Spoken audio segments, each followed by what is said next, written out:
The knock came just after midnight. Not loud, not desperate. 3 firm taps, evenly spaced, like someone who knew exactly how much noise they were allowed to make. I froze in the hallway, one sock half on, my phone still glowing in my hand. The house had been quiet a second earlier, the kind of quiet you only get in the suburbs after everyone else has gone to sleep. No cars, no voices, just the soft buzz of the porch light leaking through the window by the stairs. Another knock followed. Same rhythm. My first thought was that it had to be a mistake. No one knocked like that anymore. Not at this hour. Not without calling first. I glanced at the clock on the microwave. 12:17 a.m. My wife, Rachel, shifted upstairs. I heard the bed creak, heard her murmur my name without waking fully. "Daniel," she said. "What's that?" "I'll check," I replied, keeping my voice low. I moved toward the front door slowly, my footsteps careful on the hardwood floor. Halfway there, I stopped and looked through the narrow window beside the door. A man stood on the porch, just out of reach of the light. For a moment, I didn't recognize him. He looked thinner than I remembered. His hair was shorter. His shoulders were tight, pulled forward as if he was bracing himself against something invisible. Then he lifted his head, and I knew. My brother, Ethan. I hadn't seen him in 6 years. My hand stayed on the door handle, but I didn't turn it yet. I watched him through the glass. His face was pale, his jaw clenched hard enough that I could see the muscle twitch. There was a dark smear on his knuckles, another on the sleeve of his jacket. Blood. My stomach tightened. He knocked again, softer this time. Not impatient, almost careful. "Dan," he said quietly, "I know you're awake." The sound of his voice did something to me. It reached straight past reason and pulled at old instincts I thought I'd buried. We had grown up sharing a room, sharing secrets, sharing blame. I had spent years convincing myself I didn't know him anything anymore. But he was standing on my porch. I opened the door. The cold air rushed in, sharp and sudden. Ethan stepped forward before I could say anything, crossing the threshold like he belonged there. His eyes scanned the house quickly, alert, as if he expected someone else to follow. "Lock it," he said. I stared at him. "Ethan, what the hell?" "Please," he cut in. "Just lock it." I shut the door and turned the deadbolt. The sound felt louder than it should have. Rachel appeared at the top of the stairs, pulling her robe tighter around her. She looked from me to Ethan, confusion flickering across her face. "Who is that?" she asked. Ethan looked up at her, then back at me. His mouth opened, closed again. "My brother," I said. Her expression shifted. She had heard the stories. Not all of them, but enough. The long gaps. The fights that never quite resolved. The years of silence. "Oh," she said softly. Ethan nodded once. "Hi." Rachel didn't move closer. She stayed where she was, watching him the way you watch a stranger who knows your name. "Is everything okay?" she asked. "No," Ethan said. The honesty in that answer landed hard. I rubbed a hand over my face. "You need to explain why you're here, and why you're bleeding." Ethan glanced down at his hands like he'd forgotten what they looked like. "It's not mine," he said. That was not reassuring. I led him into the kitchen and flicked on the light. Under the brightness, he looked worse.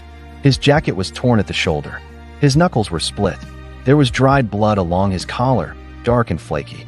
Rachel came down the stairs slowly, keeping a careful distance. "Sit," I told him. He did, but only halfway, perching on the edge of the chair like he might bolt at any second. "What happened?" I asked. He exhaled through his nose. "I messed up. I waited. I didn't mean to," he added. "But that doesn't really matter now." My jaw tightened.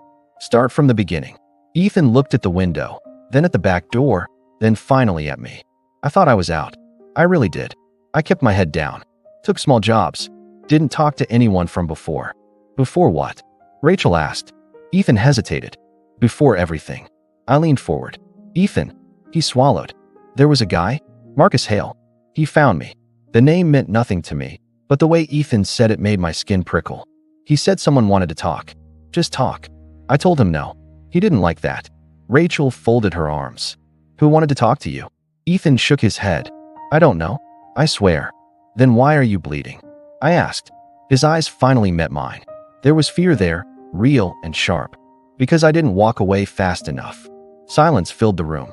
The refrigerator hummed. Somewhere outside, a car passed, tires whispering against asphalt. "Did you hurt someone?" I asked. Ethan didn't answer right away. "Ethan," I said again. "I don't know," he said quietly. "I hit him. He went down. He didn't get back up right away." Rachel sucked in a breath. My heart started pounding. You don't know? It was dark, he said. Everything happened fast. Did you call the police? He laughed once, short and humorless. You think that's an option for me? Why not? Rachel asked. Ethan looked at her, then back at me. Because if they find me, they won't stop with me. They'll ask questions. And those questions won't end here. A chill ran through me. What do you mean here? Ethan's gaze flicked toward the stairs, toward the bedrooms, toward the life I'd built carefully, piece by piece. I mean you, he said. Your wife, your kid. My blood went cold. You said no one followed you. I said I didn't see anyone, he replied. That's not the same thing. Rachel took a step back. You brought this to our house, she said. Ethan nodded slowly. I know. Then why come here? I asked. He looked exhausted suddenly. Not just tired, but worn thin by years of running and pretending. Because you're the only place I had left, he said. And because if they were going to find me anyway, I didn't want you to be unprepared. I stared at my brother, standing in my kitchen with blood on his hands and fear in his eyes. Outside, somewhere down the street, a car door closed. Ethan's head snapped up. Did you hear that? I did. And in that moment, I understood something I had been avoiding for years. This was not a visit. It was a warning. And whatever Ethan had run from had finally caught up to him. The sound came again. A low engine. Slowing. Too deliberate to be coincidence. Ethan stood so fast his chair scraped against the tile. They're here. No, I said, even though my pulse was already racing. You don't know that. I do, he replied. Because they don't rush. They circle. Rachel moved toward the hallway instinctively, toward our son's room. I caught her wrist gently, then nodded. She disappeared up the stairs without another word. Sit down, I told Ethan. He didn't. He crossed to the window and peeked through the blinds just enough to see the street. There's a black SUV, he said. 2 houses down. My throat went dry. Maybe it's a neighbor. At this hour? He shook his head. No lights on inside. Engine running. I had built my life on routines. Early mornings. Safe choices. Distance from chaos. And now chaos was standing in my kitchen wearing my brother's face. What did you do, Ethan? I asked quietly. He turned to me. I told you. I tried to walk away. That's not an answer. He ran a hand through his hair, smearing dried blood along his temple. Marcus didn't come alone. There were 2 others. They weren't supposed to hurt me. They just wanted to scare me. Why? I asked. Because I know something I wasn't meant to keep. The words hung heavy between us. About what? I pressed. Ethan hesitated, then said, about a fire. I frowned. What fire? He looked at the floor. 7 years ago. Warehouse fire in Dayton. Electrical fault, they said. Insurance wrote it off. I remembered it vaguely. A headline. A photo of smoke curling into the sky. That wasn't an accident, Ethan continued. It was a cleanup. My stomach tightened. Cleanup of what? People, he said. The refrigerator hummed loudly in the silence that followed. You're saying someone set a fire to kill people? I asked. Yes. And you know this because? Because I was there, he replied. The words landed like a blow. You were involved? I said. I was young, he said quickly. I was stupid. I needed money. They said it was just transport. I didn't know what was inside until it was too late. I stared at him, seeing flashes of the brother I'd grown up with layered over the stranger he'd become. How many people? I asked. I don't know, he said. Enough. And now? I said. Why now? Because someone is talking, Ethan replied. And they're trying to make sure I don't. A car door slammed outside. Ethan flinched. They found you, I said. They followed me, he corrected. I told you they would. What do they want from you? I asked. Silence, he said, or proof that I'm still useful. Another engine joined the first. Rachel came back downstairs, pale but steady. Our son is asleep.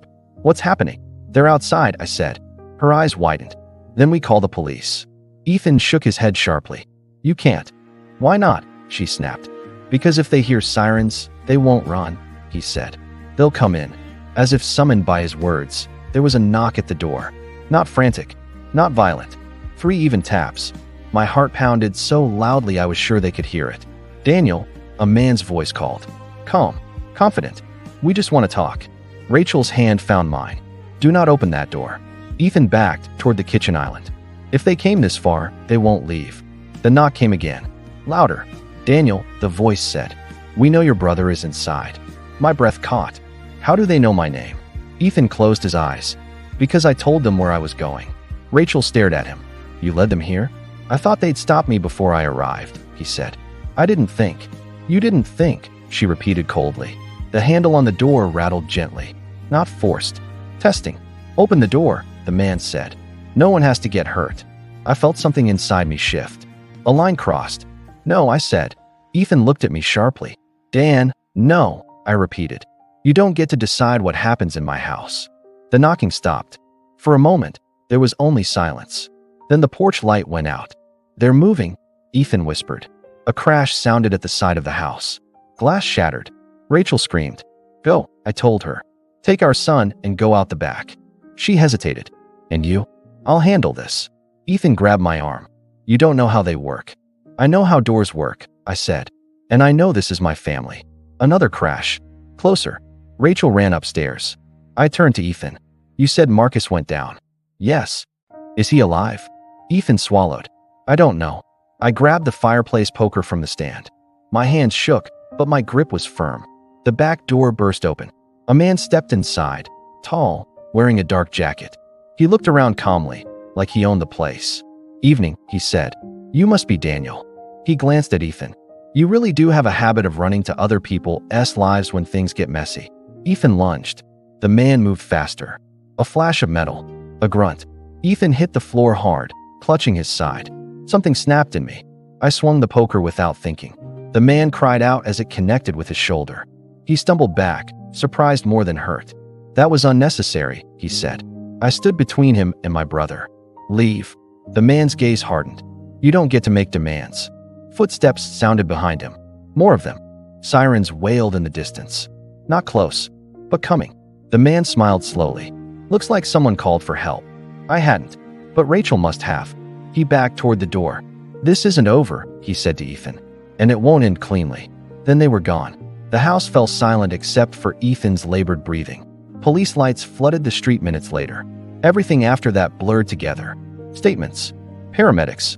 Rachel holding our son too tightly. Ethan was taken away. Not by the men who followed him. By the police. Weeks passed. Investigations opened. Old fires were revisited. Names resurfaced. Ethan took a deal. He told everything. It didn't erase what he'd done, but it stopped something worse from happening again. I visited him once. Why did you really come to me? I asked through the glass. He looked tired. Older. Because I knew if I knocked on your door, he said, I'd finally have to stop running. I went home that night and locked the door behind me. Not to keep the world out, but to remember what it costs when the past comes knocking.